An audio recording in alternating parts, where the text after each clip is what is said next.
Hi, this is Matt Levy from All It Takes Is One Career Coaching, spending a few minutes with you talking about your LinkedIn profile and specifically your LinkedIn basic information and your LinkedIn headline. By clicking edit on your profile, see, as you can see right now, I'm on my profile and I'm editing my profile. Let me click on this little edit icon next to my name. You'll see it has a first name, last name. Some folks actually put their email address in their first name or last name fields. I don't recommend doing that. I think that, for one thing, it's really against the LinkedIn user agreement. But secondly, it might be harder for people to find you actually, because people use your name, obviously, to search here and search people. If you have other characters in there, like an email address, it might make you actually harder to find.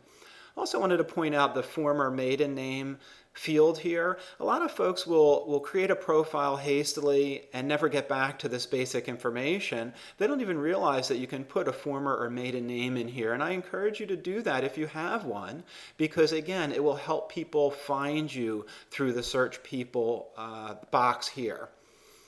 Now I want to go on and talk about the professional headline. Notice that LinkedIn does call it a headline and not a job title. So let me go back now so you can see mine. Director Recruiting, Workforce Planning, Metrics, Branding, Assessment, Selection, DDI, and Social Media Sourcing.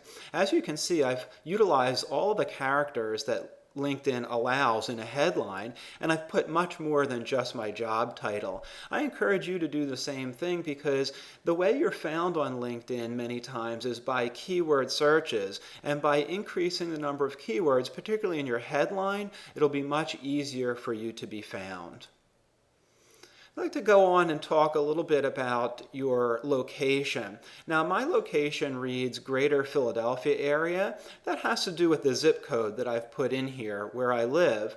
You may want to consider actually using a different zip code if there's more employment opportunities in another region. For me, for example, if I wanted to utilize the New York City area, I could put a zip code further away but still within a commutable distance, and that would then show as Greater New York area. Again, just an option if you're trying to make sure that you're seen by the biggest population.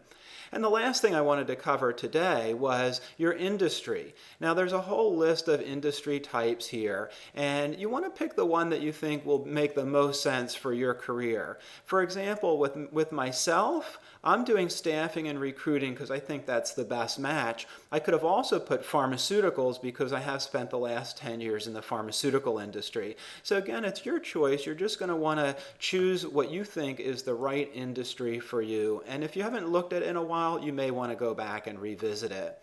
So that's all the time that we have for today. On future videos, we'll look at other aspects of your profile. And if you want to read a little bit more about job seeker tips, you certainly can. You can find me in my LinkedIn profile down here under my blog, It Only Takes One. Thanks, and have a great day.